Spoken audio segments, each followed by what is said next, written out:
Que si le sang de Jésus doit avoir des inconvénients, ça ne serait pas en tout cas de notre côté, mais du côté des ennemis, du côté de ceux qui nous persécutent sans cause, comme la Bible dit, que sans cause ils en veulent à ma vie. Ça, c'est la clé de notre victoire. Amen. C'est la clé de notre victoire. Je crois fermement que l'Église doit découvrir ou redécouvrir la puissance qui est dans le sang. En fait, quand on parle du sang de Jésus, nous faisons allusion au sacrifice de Christ. Bien-aimés dans le Seigneur, nous vous saluons sur notre émission Parlons Christ. Nous sommes actuellement sur le plateau de l'église CDAU TV et dans votre émission Parlons Christ, mais parole aux serviteurs. Aujourd'hui, j'ai la grâce, j'ai le privilège de recevoir pour vous l'homme de Dieu, le pasteur Nicolas Mayumba, du Centre international de miracles. Il est le pasteur principal, il est le visionnaire de cette église. Donc c'est avec lui que je vais partager ce moment pour parler encore de la part du Seigneur, de la part de Jésus. Comme l'émission Parlons Christ, nous sommes là pour parler que de Christ, pour apporter plus d'éclaircissement dans certains domaines de la vie chrétienne. Et sans plus tarder, je vous laisse découvrir mon invité. Shalom, homme de Dieu. Shalom, maman.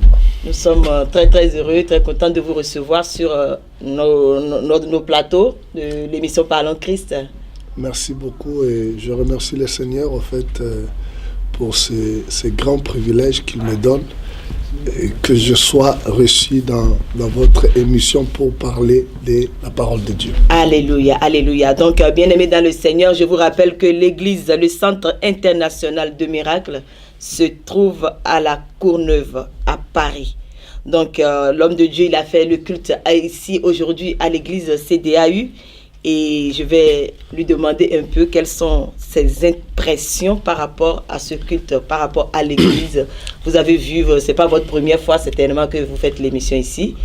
Et vous nous donnez un tout petit peu vos impressions par rapport à cela. Bon, j'ai toujours eu de bonnes impressions par rapport à l'église CDAU parce que ce n'est pas pour la première fois que j'intervienne à cette église.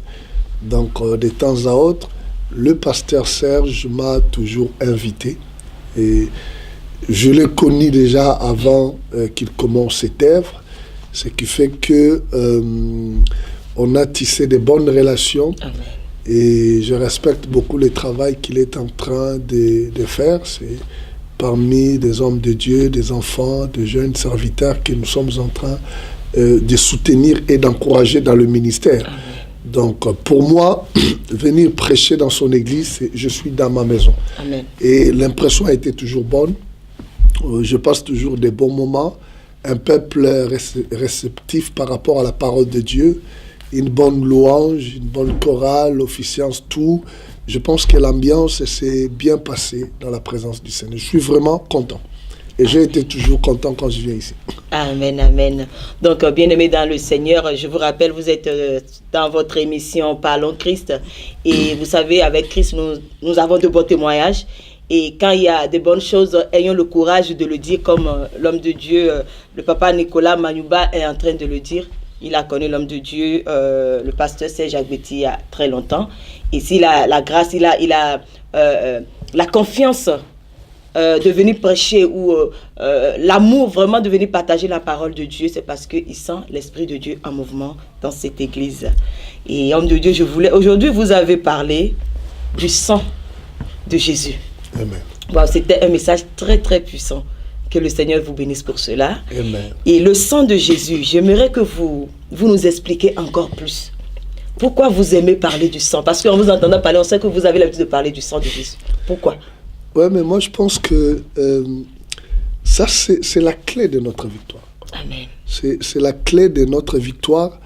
Je crois fermement que l'Église doit découvrir ou redécouvrir la puissance qui est dans le sang.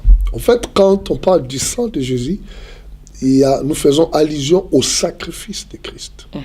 Ça, c'est très important.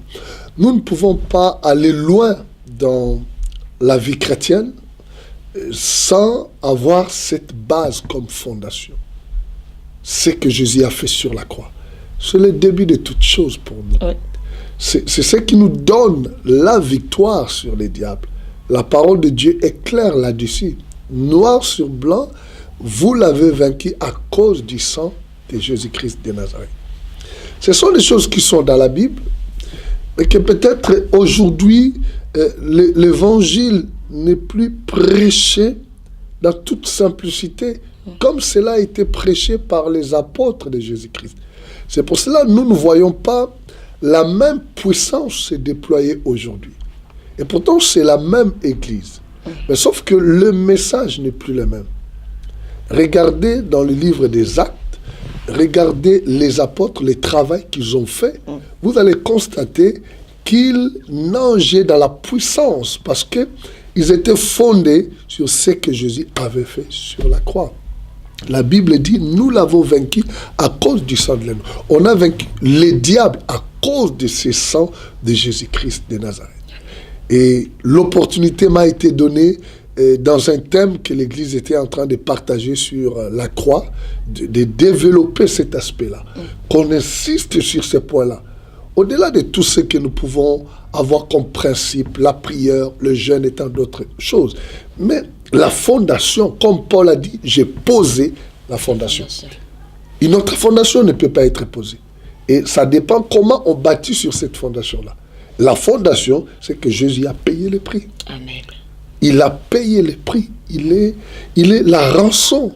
C'est lui qui nous a rachetés du péché, de la puissance du diable. C'est lui qui nous a justifiés devant Dieu. Par la puissance de son sang, que nous avons été justifiés. Par la puissance de ce sang, nous avons le pardon du péché. Par la puissance de ce sang, nous sommes sanctifiés, nous sommes déclarés des saints devant Dieu.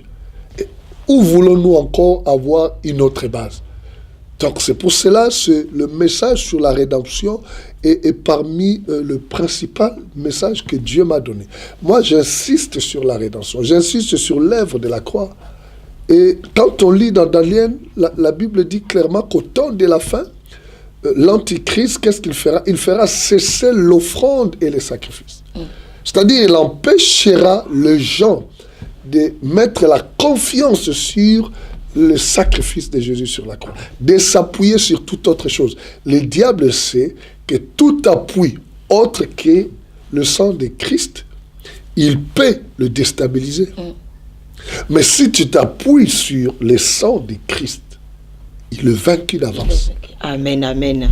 Donc, bien-aimé dans le Seigneur, voilà, si tu as l'habitude d'utiliser le sang de Jésus sans connaître la profondeur, voilà les explications que l'homme de Dieu est en train de nous donner. Mais sur cela, je voulais poser une question.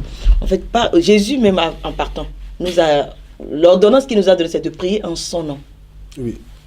Donc si nous appliquons le sang de Jésus, ça veut dire que est-ce que le nom de Jésus n'est plus efficace ou les deux vont de pair? Non, il faut faire la part des choses. Moi, je pense même la façon dont certains chrétiens prient aujourd'hui n'est pas conforme à la parole de Dieu. Okay. C'est-à-dire, quand nous prions, tout ce que nous faisons aujourd'hui, nous avons la Bible. La Bible est là comme la seule autorité pour la foi et pour la foi chrétienne. En fait. Pour nous, enfants de Dieu ou des chrétiens, nous considérons la Bible comme la parole de Dieu. Maintenant, quand je parle du sang comme base de la délivrance, c'est-à-dire je m'appuie sur ce que Jésus a fait sur la croix pour être dans une position de victoire. Tant que je me tiens sur l'œuvre de Jésus sur la croix, je suis dans une position de victoire. Maintenant, le nom de Jésus, nous l'utilisons par procuration. Okay. Nous l'utilisons par procuration. Jésus a dit, tout ce que vous demanderez au Père en mon nom. En d'autres termes, si le Père nous accepte, ce n'est pas à cause de nos œuvres, mais à cause de ce que Jésus a fait sur la croix. Donc quand je dis au nom de Jésus, c'est comme si je suis en train de dire, je m'appuie sur ce que Jésus a fait sur la croix. Okay. Et sur base de ça, amen. Satan, je te chasse au nom de Jésus. Maladie, je te chasse au nom de Jésus. En m'appuyant sur ce que Jésus a fait sur la croix, je t'ordonne de partir. Et le démon sait que quand Jésus est mort sur la croix, en versant son sang, la Bible dit, par le meurtrissure de Jésus, nous sommes guéris. Oui. C'est une réalité spirituelle. Sur la croix, Jésus s'est fait pauvre pour m'enrichir. Il s'est fait malédiction pour... Donc quand je prononce les noms, tout enfant de Dieu a la procuration d'utiliser les noms de Jésus. Okay. Et de voir les résultats. Parce qu'il s'appuie sur ce nom. Dans la Bible, il y a une histoire qui s'est passée dans le livre des Actes des Apôtres, dans le chapitre 19, où 7 fils d'un sacrificateur ont voulu utiliser les noms de Jésus pour faire l'exorcisme, c'est-à-dire ordonner aux esprits malins de quitter le corps d'un homme qui était possédé. Et ils ont dit, au nom de Jésus que Paul prêche, nous vous ordonnons de quitter le corps. Parce qu'ils ont vu Jésus, et Paul plutôt, chasser les démons au nom de Jésus. Et le tournant dans cette histoire, c'est que les démons ont parlé en disant, mais je connais Paul, je sais qui est Jésus. Mais vous, qui êtes-vous? Donc, spirituellement, ils n'avaient pas une base pour exercer l'autorité sur le diable. Les démons ne connaissaient pas tout simplement Paul parce qu'il était apôtre, mais parce que Paul était sauvé. Paul était un enfant de Dieu. Paul s'appuyait sur ce que Jésus a fait sur la croix. Paul est celui qui a reçu la révélation de l'Église. Et il connaît la puissance de ce que Christ a fait sur la croix. Il connaît la puissance. Aucune personne n'a développé le mystère de la croix, de la rédemption comme l'apôtre Paul. Quand vous lisez les écrits de l'apôtre Paul, vous comprendrez, comme lui-même il dit, la grandeur de la connaissance sur le mystère de Christ. Paul a la connaissance sur le mystère de Christ. Donc quand Paul exerçait l'autorité sur les démons, il ne s'appuyait pas sur le judaïsme, sur la loi, parce qu'il était un pharisien, il avait la connaissance approfondie dans la loi. C'est ce que le 7 fils-là de Cépha faisait. Il voulait imiter en disant au nom de Jésus. Mais les démons n'est pas partis, au contraire, les démons les avaient tabassés. Mais quand Paul le faisait, il s'appuyait. Donc quand nous prions au nom de Jésus, nous utilisons le nom de Jésus par procuration. Et nous l'utilisons parce que nous sommes enfants de Dieu. Nous avons les droits de l'utiliser. C'est-à-dire nous avons les droits légaux. Toute personne qui a reçu Christ dans sa vie a les droits légaux d'utiliser le nom de Jésus-Christ. Donc maintenant, je n'ai pas besoin, comme certaines personnes, j'entends les gens dire, j'applique les sangs. Quand vous regardez dans la parole de Dieu, nulle part on a fait une telle prière. Exactement. Voilà. Nulle part on a fait une telle prière. Ni les apôtres, tout ça. Ça, c'est la mauvaise utilisation, en fait. C'est la mauvaise utilisation. Évidemment, même si nous voyons le résultat, voilà, Dieu accomplit certaines choses par sa miséricorde. Mais la Bible dit, vous connaîtrez la vérité vous affranchira. C'est-à-dire, je dois avoir ma foi. C'est ma foi en ce que Christ a fait sur la croix qui doit me permettre, je n'ai pas besoin de dire, j'applique les sangs. J'ai besoin de dire tout simplement au nom de Jésus. Mais moi, quand je dis au nom de Jésus, j'ai la foi dans ce que Jésus a fait sur la croix. Quand je déclare ça, je sais que Jésus avait payé pour la malédiction. Il avait payé pour la maladie. Et je t'ordonne de quitter. C'est ma foi, que j'exerce sur le sang de Christ. Que je le dise ou pas, mais si je dis au nom de Jésus, c'est-à-dire au nom de celui qui est mort pour moi, au nom de celui qui a versé son sang pour moi. Donc si je comprends bien, en gros, si on dit au nom de Jésus, c'est une manière de dire au nom de... Je m'appuie sur ce que Jésus a fait sur la croix. C'est comme quand nous allons auprès de Dieu. Nous disons, Père, je te prie au nom de Jésus-Christ de Nazareth. Ça signifie quoi? Ça signifie, je viens auprès de toi. Au nom de celui que tu avais envoyé, qui est mort pour moi, qui a versé son sang pour moi. Au nom du sang qui a coulé. Pour moi. Et Dieu écoute. Jésus a dit, il écoutera. Parce que c'est Dieu lui-même qui avait préparé les choses ainsi. C'est pour ça que Jésus dit, nul ne peut aller au Père s'il ne passe pas par moi. Parce que lui, il est le chemin. La vie éternelle, c'est qu'ils te connaissent toi, et l'unique vrai Dieu, celui que tu as envoyé, Envoyé. Jésus-Christ de Nazareth. Donc, quand je prie au nom de Jésus, nous utilisons par procuration. Il dit, voici les signes qui accompagneront ceux qui auront cru en mon nom. Ils chasseront les démons. En mon nom. Les diables respectent. Je vais illustrer cela par un exemple qui est dans l'Ancien Testament. Un type dans l'Ancien Testament.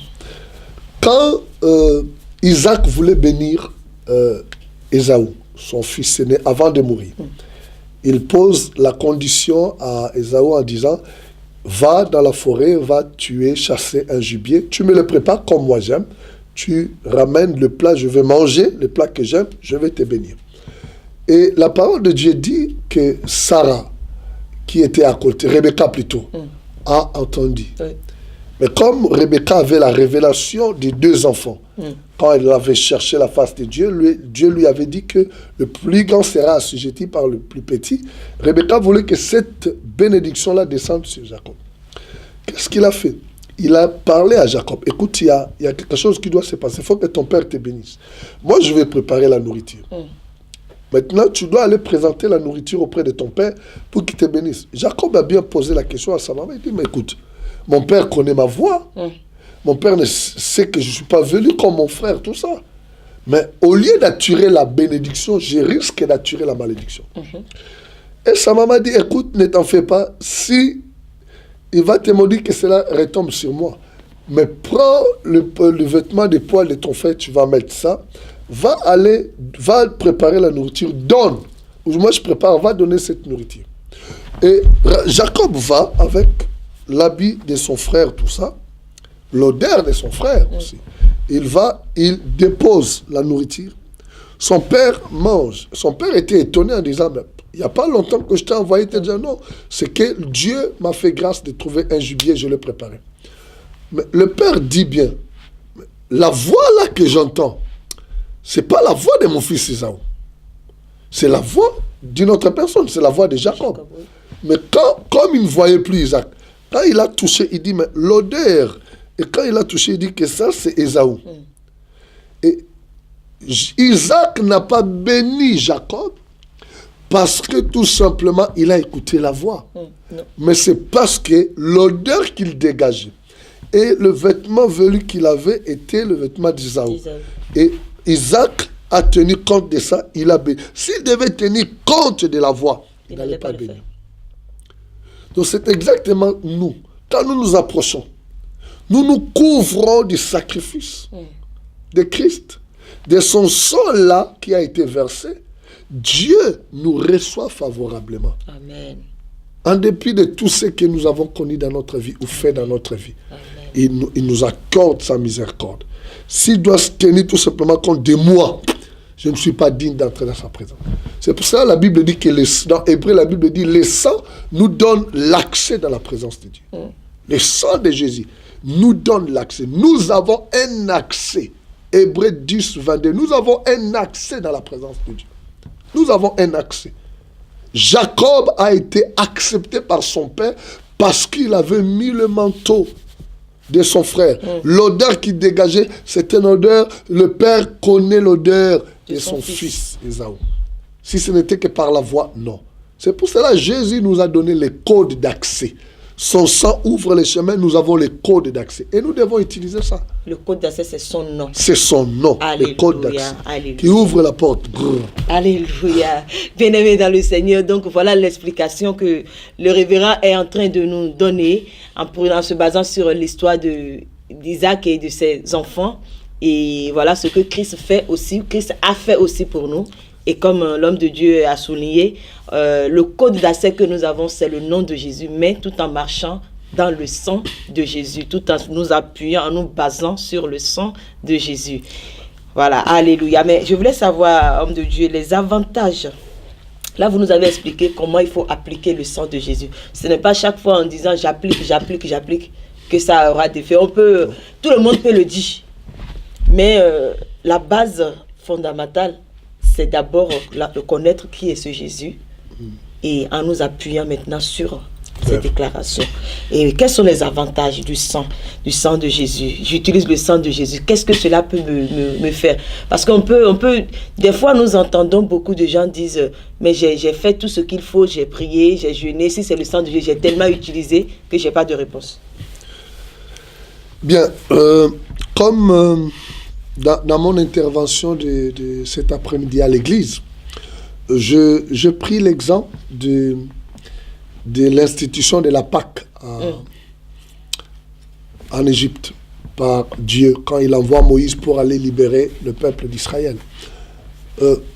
Quand Dieu dit, par exemple, dans Exode chapitre 12, que je viendrai frapper le premier-né de tous les Égyptiens, hommes, femmes et puis des animaux. Le premier-né des hommes et des animaux.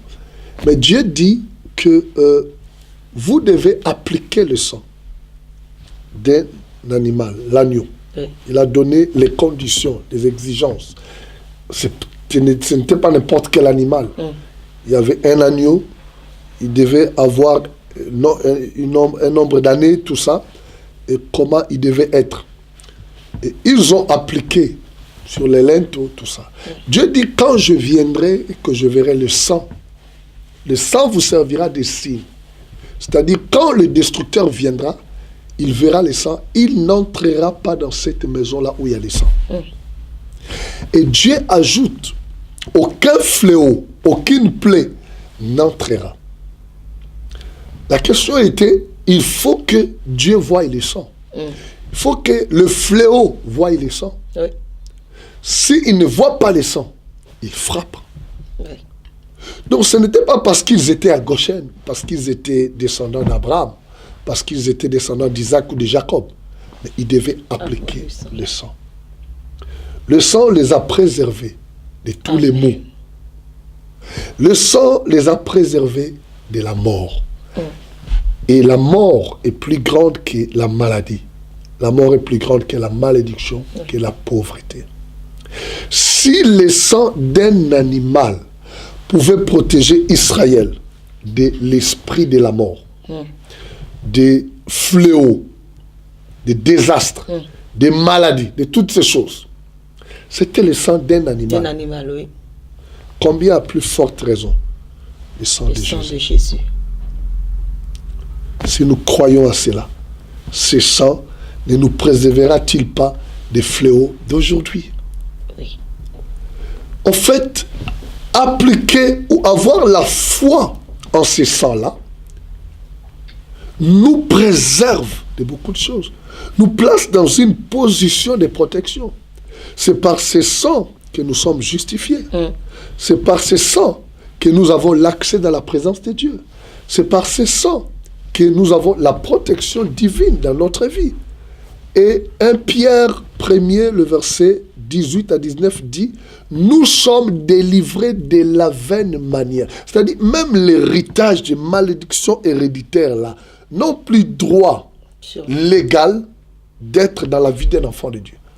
Mais si ces choses se manifestent, c'est parce que beaucoup sont ignorants, tout simplement. Les diables profitent de l'ignorance. Mais dès que je découvre la vérité, j'ai la foi, c'est-à-dire je l'applique sur moi. Et directement, ces choses-là, normalement, doivent s'arrêter au nom de Jésus. Bon, si j'ai commencé à étaler les avantages, on peut aller très loin. Là, c'est encore tout un autre message qu'on peut développer. Mais j'ai tout simplement cité quelques points. Avantages. La délivrance, la guérison, la protection, l'accès dans la présence de Dieu, la justification. Amen, amen, amen. Wow, bien-aimés dans le Seigneur, voilà le message très très profond que nous avons partagé aujourd'hui avec le révérend et le révérend Nicolas. Là, vous avez compris, si jusqu'à aujourd'hui, tu utilises ou tu appliques, je vais dire, le sang de Jésus sans connaître la profondeur ou sans effet, il faut savoir que simplement que la faute est à toi, parce que le sang de Jésus n'a jamais été dilué, le sang de Jésus est toujours efficace et cela agir. Et comme l'homme de Dieu a dit, sans le sang, si Dieu a ordonné à ce qu'on immole un agneau, et à cause du sang d'un agneau, Dieu n'a pas frappé. À plus forte raison, le sang de Jésus, le sang qui est descendu du haut, Bien-aimés dans le Seigneur, je pense que nous devons comprendre vraiment la profondeur de l'œuvre de la croix et raison pour laquelle nous sommes ici pour expliquer tout cela. Et je voulais demander à l'homme de Dieu, là nous avons vu les avantages du sang de Jésus. Est-ce que le sang de Jésus a des inconvénients? Non, mais parce que tout ce qui a des avantages souvent a des inconvénients. Bon, on ne sait pas si le sang de Jésus... Le seul s'il y a des inconvénients pour le sang de Jésus, ce n'est pas de notre côté. Ce sont les dégâts que ça peut causer dans le camp du diable. Amen. Donc, chez nous, c'est la victoire. Amen. Chez nous, c'est la guérison. Amen. Donc, il n'y a que les démons, les sorciers, pour eux, c'est pour cela qu'ils ne veulent pas que nous puissions avoir la révélation du sang. Ils ne veulent pas parce qu'ils savent que s'il y a quelque chose qui cause des dégâts de l'autre côté, c'est le sang. Amen, amen. Là où il y a le sang, la mort s'agenouille. La maladie, la pauvreté, la malédiction. Donc les inconvénients, c'est de l'autre côté. Amen. Pas chez nous. Chez nous, on n'a que des avantages. Amen, amen, amen. Donc bien aimé dans le Seigneur, voilà ce que l'homme de Dieu a expliqué. Si le sang de Jésus doit avoir des inconvénients, ça ne serait pas en tout cas de notre côté, mais du côté des ennemis, du côté de ceux qui nous persécutent sans cause, comme la Bible dit, que sans cause, ils en veulent à ma vie. Donc voilà ce qui est dit. Rappelez-vous aussi que même les païens dans le monde, pour des sacrifices, pour l'élévation et toute autre chose, ils appliquent le sang. On leur réclame le sang. On a vu des témoignages, on a entendu, on a fait des délivrances, on sait de quoi il s'agit. Mais dites-vous que si cela, le sang d'un être humain, d'un pécheur, a pu avoir d'efficacité, à plus forte raison le sang de Jésus. Nous sommes plus que vainqueurs avec le sang de Jésus. Amen. Alors, Bishop, vous allez si vous avez un mot de fin pour les téléspectateurs, ceux qui nous suivent, vous avez un mot à leur dire. Donc, non, voilà, le dernier mot que je peux dire, tout d'abord, je vous remercie pour ce privilège d'être invité dans votre émission. Et je remercie le pasteur Serge qui m'a fait ce privilège-là de m'inviter d'abord prêcher la parole de Dieu et puis intervenir dans ces programmes. J'aimerais tout simplement rassurer tous ceux-là qui sont en train de me suivre en ce moment. Vous rappelant que le sang de Jésus-Christ est la seule base de notre victoire sur le diable. Amen. Il est temps que les chrétiens redécouvrent. C'est quand nous redécouvrons, Paul a dit, la prédication de la foi est une folie. Si nous voulons voir la puissance de l'évangile, nous devons nous fonder sur ce que Jésus a fait sur la croix.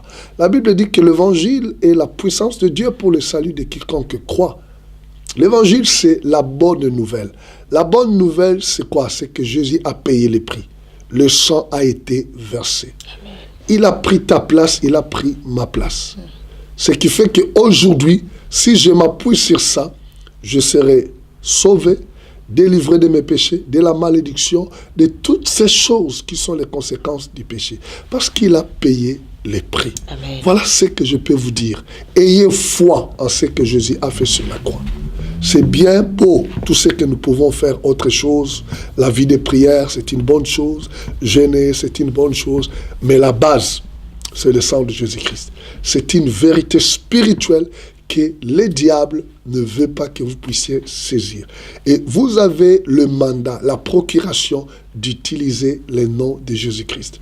Au nom de Jésus-Christ de Nazareth. Ça signifie tout simplement sur base de ce que Jésus a fait sur la croix.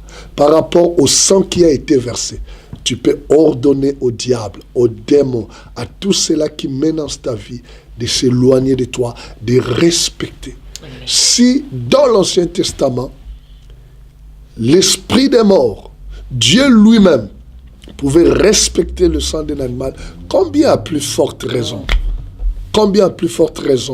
ton problème, ta maladie, ta situation, ne respectera-t-il pas le sang de Jésus, qui est sans tache ni défaut. Alléluia. Paul a dit, j'ai posé un autre fondement. Nous devons revenir sur ce fondement-là, qui est Jésus-Christ de Nazareth. Que Dieu vous bénisse encore. Amen, amen. Nous sommes très heureux de recevoir l'homme de Dieu sur nos plateaux, sur le plateau de l'émission Parlons Christ. Et c'est sur cela que nous allons terminer cette émission. Donc, vous avez compris, si entre-temps vous avez des doutes par rapport à l'application du sang de Jésus, voilà tout ce qui est expliqué. Et désormais, la victoire est dans notre camp et l'échec dans le camp de l'ennemi, en s'appliquant simplement la puissance du sang de Jésus. Et voilà l'émission qui tire vers sa fin. Voilà votre évangéliste fidèle Faveur qui a présenté l'émission. Nous vous remercions, vous qui nous suivez de partout. Nous recevons vos messages et que le Seigneur vous bénisse. Shalom à vous.